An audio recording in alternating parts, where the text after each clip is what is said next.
Kung bago ka lang sa aming channel at mahilig ka sa mga kakaibang kwentong katatakutan, pindutin ang subscribe button at ang bell icon para lagi kang updated. Kung hindi, mumultuhin kayo. Kwentong Takip Silim. Magandang araw o gabi mga tagapakinig ng kwentong Takip Silim. Kung nais nyo ring magbahagi ng karanasan nyong nakakatakot ay ipadala nyo lamang sa stories@kwentongtakipsilim.com o kaya naman ay i-message nyo lang kami sa aming Facebook page. Huwag nyo ring kalimutang i-like and share ang video na ito. Simulan na po natin ang kwento. Babaeng umiiyak. Magandang gabi, Sir Jupiter. Itago niyo na lang ako sa pangalang Ben. Mayroon akong 3 nakakatakot na karanasang ibabahagi na nangyari sa aking buhay. Ang unang kwentong isasalaysay ko ay naganap sa Tiboli, South Cotabato, sa isang mining area sa itaas ng bundok. Taong 2009 ay nagtatrabaho ako bilang minero. Kumukuha kami ng bena para gawing ginto. Dakong 10:00 ng gabi, ako at ang aking mga kasamahan sa trabaho ay handa ng matulog. Nakahiga kami noon sa tarima. Iyon ay gawa sa 2 sako na tinuhog sa kahoy upang gawing higaan. Tulala lang ako noon habang inaantay na dalawin ang antok nang biglang nakarinig ako ng iyak ng isang babae. Narinig niyo yun? Nagtataka kong tanong sa mga kasamahan ko dahil wala namang kaming babaeng kasama. Tumango sila pero pare-pareho kaming tahimik at nakikiramdam kung saan nagmumula ang nakakapangilabot na iyak na iyon. Paglipas ng ilang minuto, ay balisa na ako noon. Patuloy pa rin kasi ang pag-iyak, waring nais kunin ang aming mga atensyon. Kaya naisipan kong sumilip na sa labas. Pagkalabas ko sa aming bunkhouse, ay sumunod ang isa ko pang kasamahan. Dala ko ang isang flashlight at pinailawan ang paligid. Wala naman kaming nakitang babae liban sa matataas na talahib na nakapalibot sa lugar. Akmang lilibot sana kami upang matukoy ang pinagmumulan ng iyak, ngunit agad kaming pinigilan ng isa naming matandang kasamahan, kaya bumalik na lang kami sa aming silid. Pagkahiga ko ay patuloy pa rin ang naririnig kong pagtangis hanggang sa di ko na malayang nakatulugan ko na lang ang pagpaparamdam na iyon.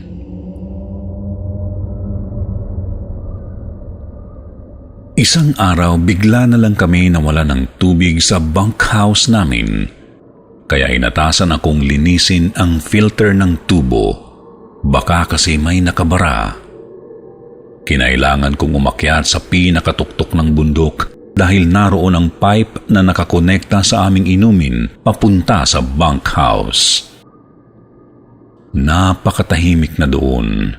Wala nang katao-tao dahil 1 kilometro na ang layo noon sa aming tinutulugan. Sa pinakatuktok ng bundok ay may nakita akong isang patay na puno. Kulay itim at wala ng mga dahon, ngunit malago ang mga sanga. Naghatid iyon sa akin ng kamanghaan, sunod ay kilabot. Kahit patay na kasi ay napalilibutan ito ng matataas at matatabang damo na parabang pinoprotektahan ang wala ng buhay na puno. Nakakapangilabot dahil sa unahan yun ay kawayanan na sobrang linis naman kung tingnan. Walang kadamo-damo liban sa mga tig-iisa-isang bulaklak na tumubo.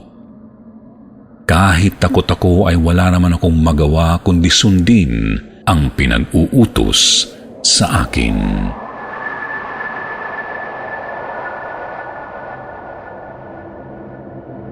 Blackout. Ang susunod ko pang nakakatakot na karanasan ay nangyari sa lugar ng aking tita sa Monte Vista, Combal Province. Isang araw ay pinapunta kami ng aking tita sa kanilang bahay para sa selebrasyon ng kanyang kaarawan. Ang bahay ni tita ay nasa tapat ng isang slaughterhouse, malayo-layo sa sentro kung nasaan ako noong gabing naglalaro ako ng PC games sa computer shop. Natigil akong bigla sa paglalaro nang biglang mag-blackout at doon ko lang nalaman na 12:00 na pala ng gabi.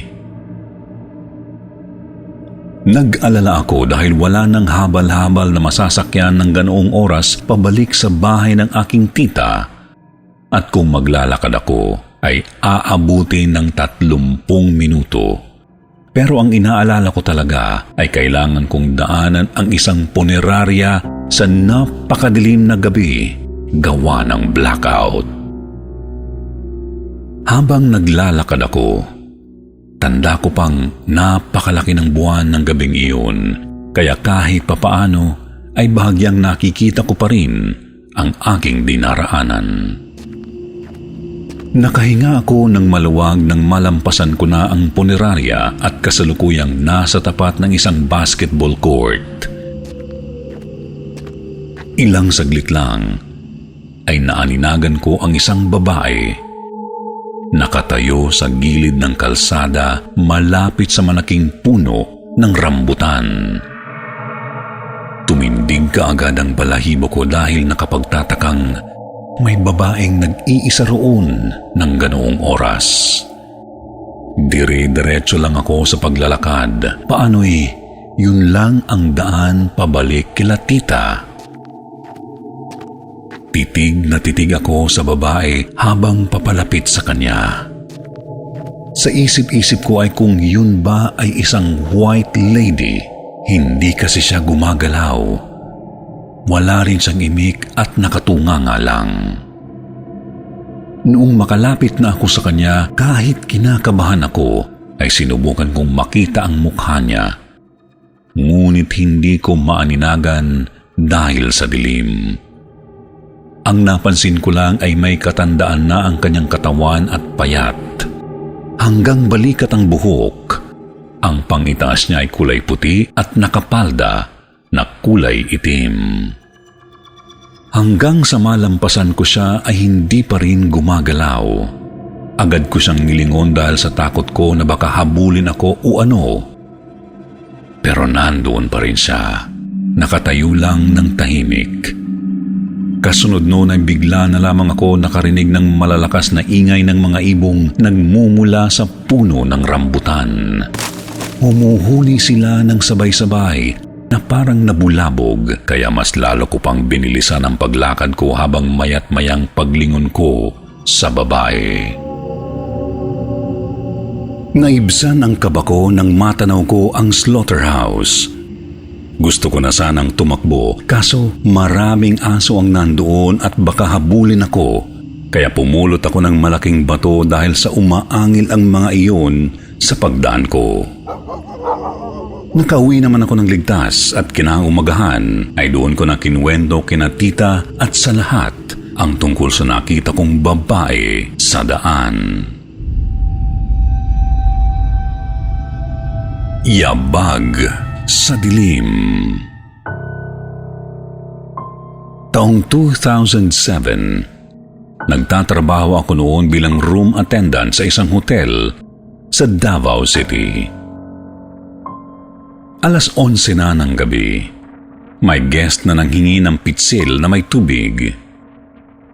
Nagtungo ako sa ikalawang palapag kung nasaan ang food and beverage department upang doon kumuha ng yelo. Sa palapag na iyon ay 2 ang hallway. Ang isa ay para sa mga empleyado kung saan idinadaan ang mga labada, pagkain at kung ano-ano pa. Ang isang hallway naman ay para sa mga guests na sa mga oras na iyon ay napakadilim na. Patay na ang lahat ng ilaw dahil puro function rooms lang naman ang nandoon, kaya wala na ring katao-tao.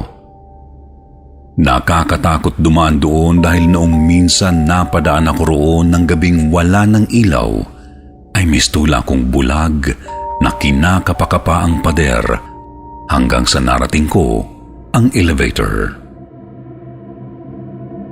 Habang nagsasalok ako ng yelo, ay nakarinig ako ng yabag ng takong ng sapatos na naglalakad sa guests hallway. Napaisip ako, sino kaya itong naglakas loob maglakad ng ganitong oras? Lumabas ako at sumilip sa nasabing hallway. Pero wala akong makita dahil napakadilim. Dinig na dinig ko pa rin yung tunog ng yabag. Papalapit iyong naglalakad kung nasaan ako. Sa tagpong iyon ay alam kong hindi tao ang kasama ko sa hallway na yun at sa hindi maipaliwanag na dahilan ay nanaig ang pananabik ko kaysa sa takot. Ibinuka ko pang lalo ang mga mata ko nang marinig ko itong bumilis na naglalakad papalapit sa akin. Kasabay noon ay idinipa ko na ang aking mga kamay at paa. Umarang ako sa gitna ng hallway dahil nasa harapan ko na mismo yung yabag.